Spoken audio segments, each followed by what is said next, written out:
Assalamualaikum warahmatullahi wabarakatuh.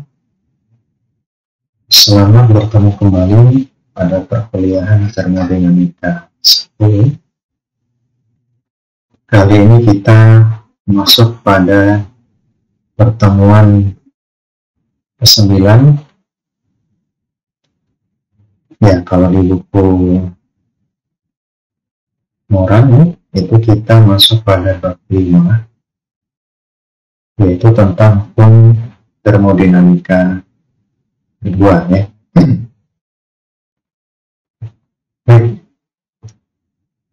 Di hukum termodinamika pertama kita sudah menyampaikan, ya, kita sudah berdiskusi tentang bagaimana konservasi energi, ya. Ada konservasi massa dan konservasi energi. Jadi berlaku persamaan sigma m sama dengan 0, ya, dan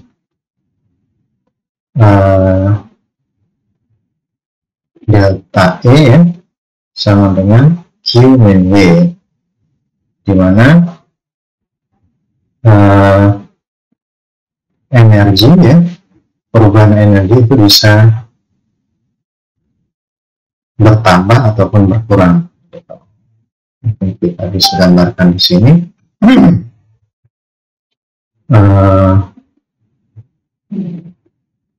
Dengan saya coba carikan terangnya, ya. Jadi apabila suatu sistem, ya, kita anggap sebuah sistem garis merah putus-putus ini, ya. Nah, di sini ada energi dan massa yang bisa menembus ke dalam sistem, ya, menjadi input, dan ada energi yang keluar dari sistem. Sistem ini kita sebut dengan delta E. Itu delta E perubahan energi. Di hukum termodinamika 1, delta E itu sama dengan Q minus W, di mana Q itu bisa positif atau negatif. Positif ketika sistem menerima kalor, ya, dan kebalikannya melepas kalor itu nilainya negatif, ya.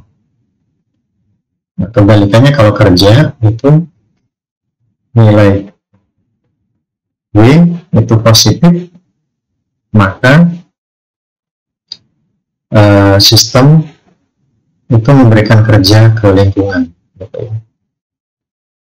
Kalau positif artinya nilai pengurangnya tentunya lebih besar, ya. Artinya perubahan energi di dalam sistem itu lebih kecil, dan begitu juga sebaliknya. Jika sistem menerima kerja, ya, artinya dia mendapatkan kerja, nilai Q-nya negatif, maka pengurang ini berubah tanda menjadi positif, sehingga nilai delta-nya juga akan meningkat. Nah, itu kira-kira di termodinamika pertama, ya. Nah, di hukum termodinamika pertama kita tidak tahu bagaimana proses terjadi, ya, seperti slide berikut, ya. Ya, ini adalah sebuah body, ya, sebuah benda di mana dia memiliki temperatur tertentu, di mana temperatur di benda ini lebih tinggi daripada temperatur lingkungan. Nah, seiring dengan waktu, ya, Maka ketika temperatur benda lebih tinggi dari lingkungan, maka dia akan memberikan panasnya ke lingkungan, gitu ya. Jadi Q out, jadi ya ada panas keluar ke lingkungan, sehingga temperaturnya akan berkurang, gitu ya. Temperatur di benda itu akan berkurang. Syarat terjadi perpindahan kawah itu adalah terjadi beda temperatur, ya. Beda temperatur. Temperatur akan berpindah dari temperatur tinggi ke temperatur yang lebih rendah, ya.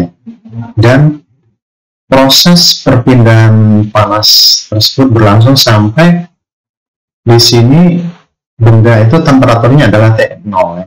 T0 ini maksudnya T sama dengan temperatur atmosfer, ya, temperatur lingkungan. Nah, ketika temperatur lingkungan dengan temperatur benda ini sama, ya, jadi temperatur benda sama dengan temperatur lingkungan, maka proses perpindahan panas itu berhenti. Nah, ini contoh yang pertama, ya. Kemudian ada contoh yang kedua, suatu bejana, ya, diisi udara dengan tekanan tertentu, di mana tekanan benda di dalam ini lebih tinggi daripada tekanan di lingkungannya. Maka ketika bejana ini kita buka, ya, bejana bertekanan kita buka, maka dia akan memberikan, ya, kalau di sini adalah gasnya adalah udara, maka udara tersebut dia akan keluar dari dalam bejana ini menuju ke lingkungan sampai dalam kondisi kesetimbangan, di mana tekanan di dalam bejana itu sama dengan tekanan lingkungan, gitu ya. Jadi di sini P, ya, P benda, ya, itu sama dengan P lingkungan. Maka proses perpindahan massa udara, ya, itu akan berhenti. Kemudian ada contoh yang ketiga. Suatu benda itu digantung, ya, dengan ketinggian tertentu, maka ketika benda ini digantungkan dengan tali, ini talinya dilepas misalnya, maka benda akan secara spontanitas dia akan turun ke bawah karena adanya gravitasi. Di sini terjadi perubahan energi, ya, di mana kondisi awal ini adalah terjadi perubahan benda satu ini atau benda A ini adalah dia memiliki energi potensial. Selanjutnya benda akan bergerak turun ke bawah sehingga dia akan mengalami perubahan energi kinetik, ya, misalkan di P. Kemudian dia akan mengalami perubahan energi dalam ketika benda pada kondisi turun ke bawah, dia akan membentur dasar, ya, misalkan lantai, sehingga terjadi perubahan energi dalam, ya, terjadi panas di situ, sehingga ada peningkatan energi dalam yang selanjutnya akan menuju proses kesetimbangan di mana panas dia akan sama dengan kondisi lingkungan, gitu ya. Nah, itu yang terjadi di kondisi spontan, ya. Jadi kira-kira seperti itu. Nah, yang kita pelajari itu hukum termodinamika kedua itu akan melengkapi, gitu ya, hukum termodinamika pertama. Kalau di hukum termodinamika pertama hanya menjelaskan tentang bagaimana energi itu berubah, gitu ya. Ya, terjadi peningkatan atau penurunan di dalam sistem, ya, ataupun ada penambahan pengurangan dengan lingkungan sekitar sistem, tapi tidak bisa menjelaskan arah proses yang terjadi, gitu ya. Nah, itu kita pelajari di hukum termodinamika kedua, ya. Jadi proses-proses yang terjadi tadi yang benda ya dengan temperatur tertentu, kemudian terjadi transfer panas ke lingkungan ya, ataupun tekanan ya, atau terjadi perubahan energi potensial menjadi kinetik menjadi energi dalam ya. Nah, ini semua kondisinya adalah kondisi tidak dapat dibalikkan atau kondisi yang disebut kondisi ya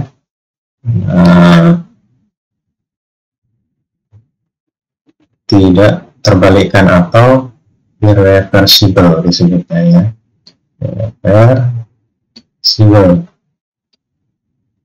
kondisi tidak mampu balik ya. Nah, kenapa begitu? Dia dalam kondisi secara spontan ini alami ya, itu ketika temperatur ini ya, temperaturnya sama dengan temperatur lingkungan, ini tidak bisa secara spontan dia berubah menjadi panas gitu.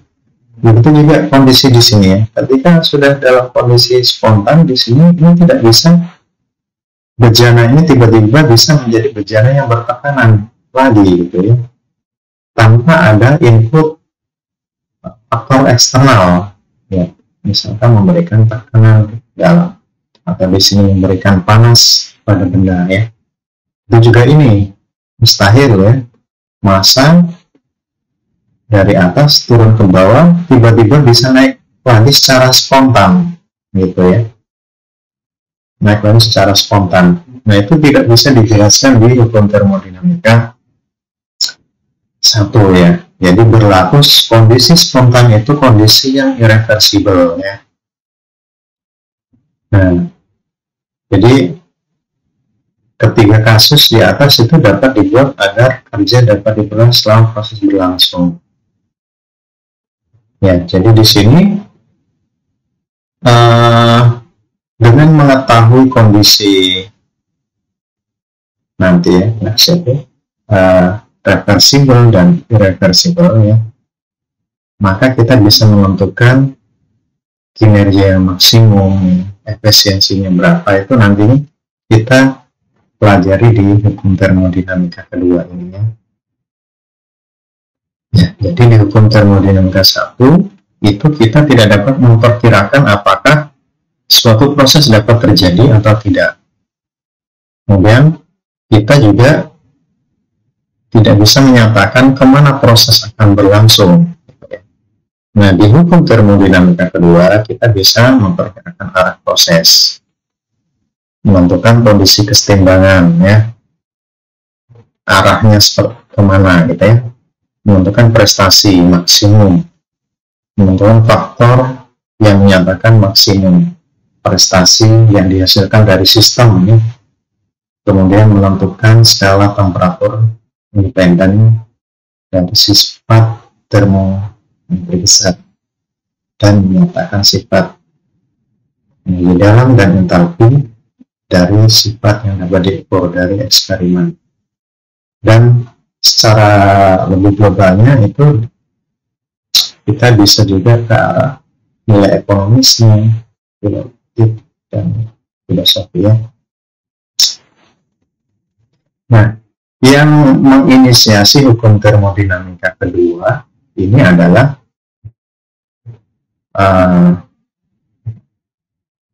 Clausius dan Kelvin Planck ya. Jadi pernyataan Clausius itu merupakan pernyataan yang mengindikasikan kepada hukum termodinamika kedua ya, yang didasarkan pada kenyataan eksperimental ya, dari hasil pengujian. Jadi Clausius, jika ini suatu metal bar ini adalah sebuah sistem ya, Ya, di sini ada reservoir panas, ya, key hot, kemudian di bawahnya ada reservoir dingin. Maka kondisi yang terjadi, proses yang berlangsung secara spontan, ya, itu adalah sistem ini dia menerima kalor dari reservoir panas dan dia akan dibuang ke reservoir dingin, gitu ya. Jadi sistem menerima kalor, sistem melepas kalor di tempat reservoir dingin. Jadi dari panas ke dingin itu kondisi spontan seperti itu ya, kondisi alamnya seperti itu. Jadi itu kenyataannya. Yes, gitu ya. Jadi berlaku hukum yang alami seperti ini. Dan tidak berlaku kebalikannya, dari dingin dia bisa menjadi panas, gitu ya, secara spontan, gitu ya. Jadi di sini Clausius menyatakan tidak mungkin suatu sistem apapun bekerja sedemikian rupa sehingga hasil satu-satunya adalah perpindahan energi dari panas dari sistem yang lebih dingin ke sistem yang lebih panas. Jadi dari dingin ke panas itu nggak mungkin, gitu ya. Hal ini mungkin terjadi apabila terjadi pada sistem refrigerasi atau pompa panas di mana ada kerja, ya, ada kerja yang masuk ke dalam, itu baru mungkin, gitu ya. Seperti halnya tadi di gambar ini ya, nggak mungkin massa dari bawah tiba-tiba naik ke atas kalau tidak ada kerja yang masuk, ya. Ada kerja yang masuk sehingga massa ini bisa meningkat lagi ke atas, gitu. Atau juga ini benda diberikan kalor dari luar, ya, sehingga bodi, ya, benda itu memiliki temperatur yang dalam kondisi seperti kondisi awal, ya. Oke. Itu pernyataan Clausius. Selanjutnya pernyataan Kelvin Planck itu tidak mungkin suatu sistem beroperasi dalam siklus termodinamika dan memberikan jumlah nilai kerja sambil menerima energi panas dari satu reservoir. Jadi Kelvin Planck menentang adanya hanya satu reservoir termal saja, ya. Jadi kalau reservoir termal dia panasnya diberikan kepada sistem, ya, itu hasil keluarannya itu hanya ada kerja saja, gitu ya. Ini nggak mungkin, ya. Ini nggak mungkin. Pada sistem irreversible, ya, itu sistem irreversible, maka Q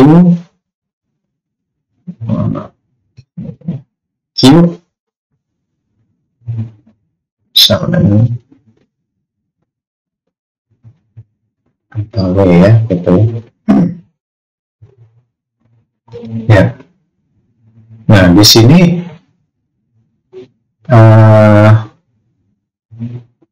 di Kelvin Planck dinyatakan bahwasannya, ya,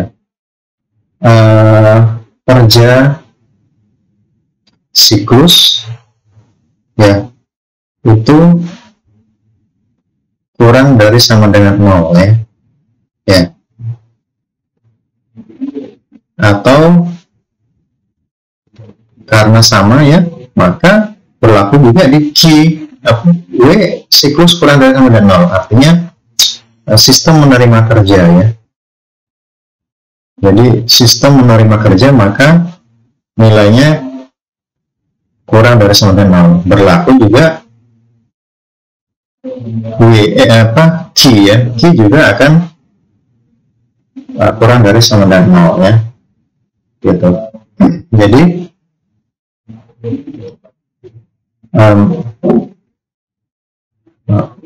ini tidak perlu data, ya, tidak perlu data. Jadi kira-kira seperti itu.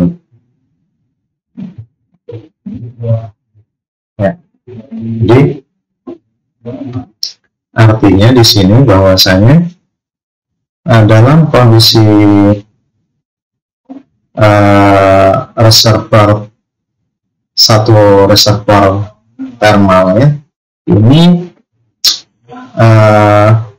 yang mungkin terjadi adalah sistem menerima kerja gitu ya. Jadi satu reservoir ini sistem menerima kerja, atau berlaku juga karena Q sama dengan W pada sistem irreversible ya, maka sistem itu melepas panas gitu ya, melepas panas gitu. Nah itu yang pernyataan Calvin Planck. Nah sebenarnya kedua pernyataan ini saling melengkapi gitu ya. Jadi kalau ini sebuah reservoir panas, di bawahnya reservoir dingin, dan ini adalah sistem yang dikaji ya. Kasus A, QC dari dingin ke panas kita melanggar Celsius. Jadi sistem itu dari dingin ke panas itu melanggar Celsius. Di sini tentunya dengan catatan tadi tidak ada kerja yang masuk ataupun keluar, itu nggak mungkin sistem secara spontan ya itu bisa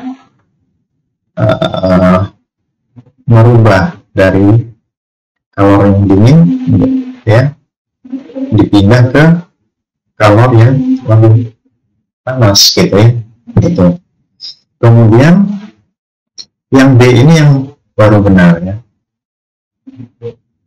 Jadi sistem ini ketika menerima kalor ya Qin ini dia akan bisa dikonversi menjadi kerja ya, kerja siklus. Tapi tidak mungkin 100% itu menjadi kerja siklus ya. Jadi tidak mungkin ada satu reservoir seperti yang di C ini. Siklus dengan satu reservoir itu melanggar Calvin Planck. Harus ada reservoir dingin. Jadi nggak mungkin ini hanya full 100% kerja. Ada sebagian dia disalurkan ke reservoir dingin gitu ya. Gitu. Nah ini gambaran dari suatu sistem ya heat pump ya. Heat pump di sini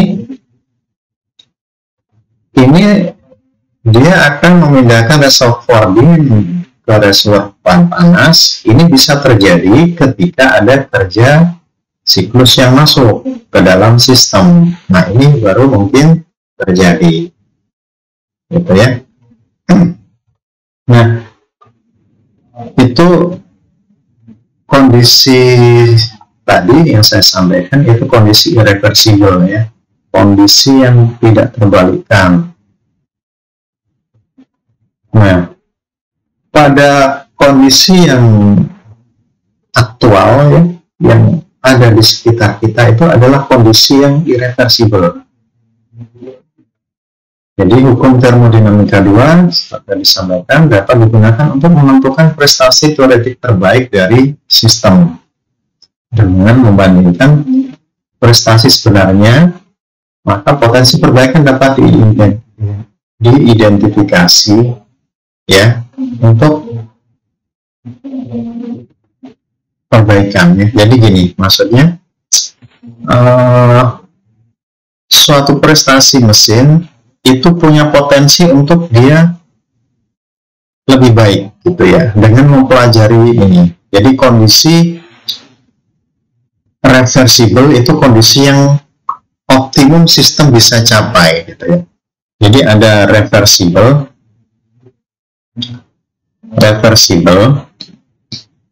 ini kondisi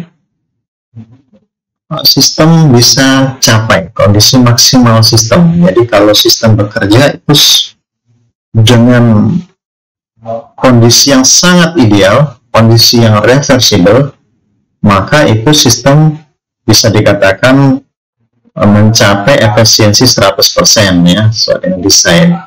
Di kondisi aktual itu tidak mungkin kondisinya itu berlaku 100% gitu ya. Prestasi itu tidak mungkin 100%. Cuman dengan tahu irreversible ya, kondisi tidak terbalikan, dengan mengurangi kondisi yang irreversible itu dia akan menuju nilai prestasi terbaik, menuju ke reversible gitu ya. Oke, mungkin itu ya. Jadi mengapa ya proses tak terbalikan dapat terjadi ya? Ya, jadi proses irreversible itu dari katanya ya, dari asal kata itu proses tidak terbalikan, artinya di sini sistem dan seluruh sekeliling tidak dapat kembali ke tingkat keadaan awal ya, dan itu berlaku pada proses nyata tadi sudah saya sampaikan ya. Nah, untuk menuju ke prestasi ya yang optimum itu kita harus tahu kondisi reversible ya, kondisi yang ideal seperti apa, sehingga kita bisa tahu ini potensi untuk perbaikan daripada sistem itu ada gitu ya. Asumsi ada cara untuk sistem dan keliling kembali ke tingkat keadaan awal, yaitu untuk pernyataan Planck ya, perhatikan bahwa akibat asumsi ini mungkin diperoleh siklus yang menyebabkan adanya kerja dari substem reseptor hormon ya. Jadi sebenarnya di sini disampaikan bahwa siklus tidak mungkin ada ya. Jadi siklus reversible itu tidak mungkin ada, hanya asumsi gitu ya, asumsi bahwa sistem itu bisa reversible, bisa kembali ke tingkat keadaan awal gitu ya. Nah itu sebagai asumsi, tapi suatu desain itu memang diusahakan kondisinya menjadi kondisi yang sangat ideal untuk mencapai efisiensi yang maksimal gitu ya. Itu kira-kira yang disampaikan di sini. Kenapa proses irreversible itu terjadi? Itu kira-kira ini ya. Jadi pada proses perpindahan panas ya, itu kenapa terjadi perpindahan panas? Pada proses irreversible itu dia ada persyaratan kondisi isotermal ya, kondisi temperatur yang sama yang misalkan sistem dengan lingkungan gitu ya. Dan itu tidak mungkin terjadi gitu ya, kondisi aktual ya. Ya, kenyataannya itu perpindahan panas itu terjadi ya, sistem misalkan sistem thermal, motor bakar itu punya panas ya, lingkungannya lebih dingin ya. Ada di sini perbedaan temperatur sehingga tentunya akan terjadi perpindahan panas dari sistem ya, misalkan motor bakar ya, mesin bensin atau mesin diesel itu ke lingkungan ya. Jadi secara alami karena adanya perbedaan panas maka terjadi karena perbedaan temperatur maka terjadi perpindahan panas ya, seperti itu ya. Nah, bisa juga kondisi energi itu tidak berupa kalor tapi juga tekanan misalkan ya, unrestrained expansion gas or liquid to lower pressure ya. Jadi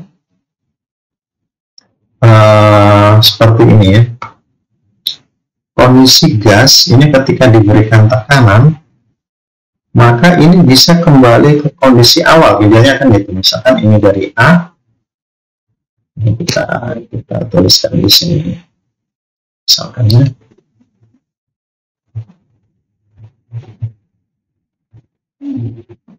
ini kondisi awal di A ya, ke B misalkan ya, ke B.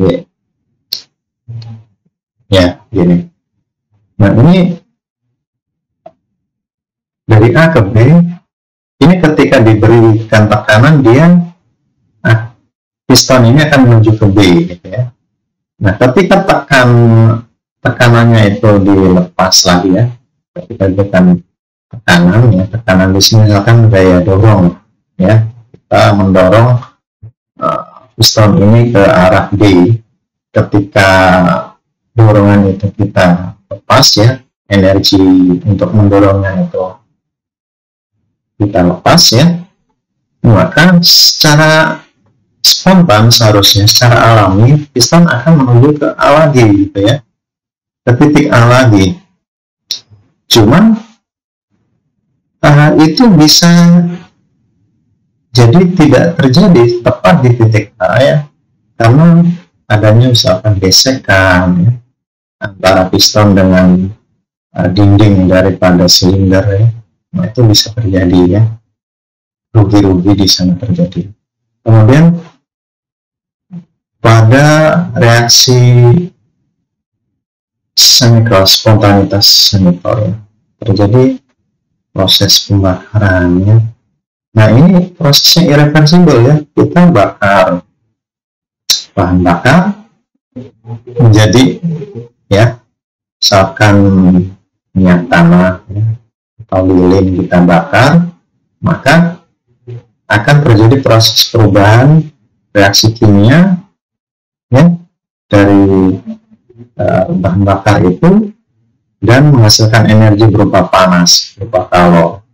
Nah ketika panasnya itu sudah hilang sama dengan kondisi lingkungan ya, itu tidak mungkin bahan bakarnya itu tiba-tiba kembali lagi ke kondisi awal, kira-kira gitu. Jadi itu ada irreversible, proses irreversible, tidak mungkin mampu balik gitu ya. Spontaneous machine method difference composition of state ya. Kondisi tiap keadaan suatu materi atau benda itu akan berbeda ya, gitu ya. Kemudian gesekan pada benda ya, itu yang menyebabkan kondisinya irreversible ya. Kemudian kalau di listrik juga ada ya, electric current flow through a resistor. Di listrik itu ada yang disebut tahanan gitu ya. Nah tahanan inilah yang menyebabkan ya kondisinya nggak mungkin kembali ke kondisi yang awal gitu ya. Itu. Kemudian pada magnetik ya ada histeresis ya. Kemudian suatu benda harusnya bisa kembali ke kondisi awal ketika ditarik ya, plastik atau karet harus kembali ke awal, tapi ada batasan tertentu ternyata dia ada inelastisitas ya.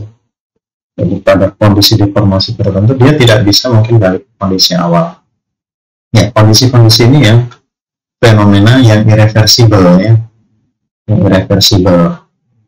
Jadi kira-kira seperti itu. Jadi kondisi irreversible itu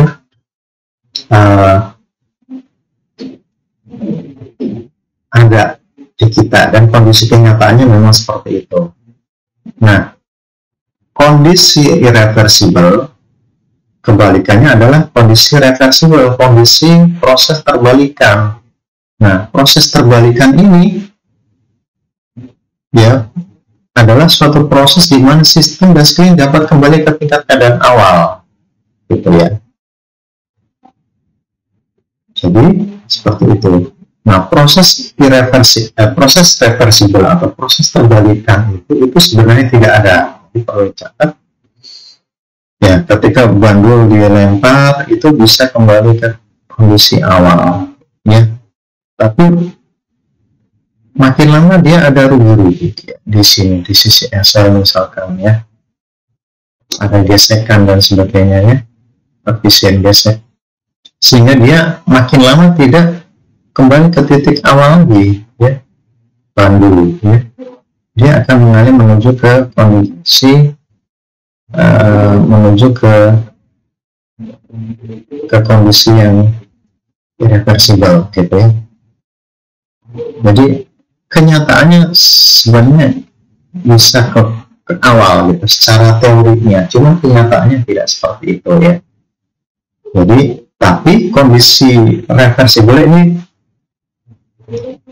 penting kita ketahui ya untuk mengetahui proses ideal.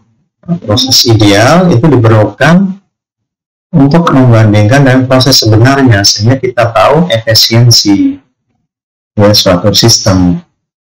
Jadi proses kondisi aktual dibandingkan dengan kondisi yang ideal itu ketemu efisiensi ya. Maka ada efisiensi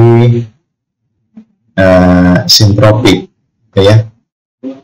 Efisiensi misalkan turbin dibandingkan antara kondisi kerja turbin aktual dan kondisi kerja turbin ideal tanpa adanya rugi-rugi ya.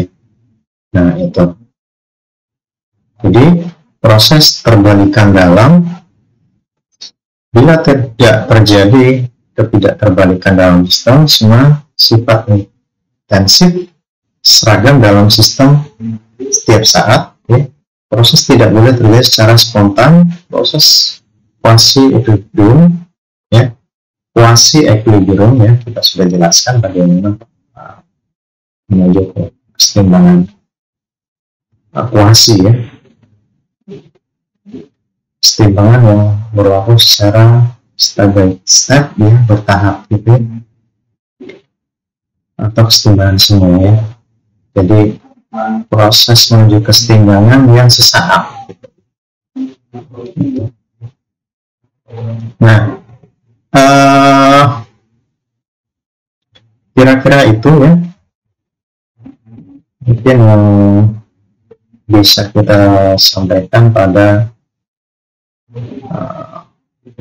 kondisi pertemuan ke-9 ini. Kita akan lanjutkan lagi nanti ke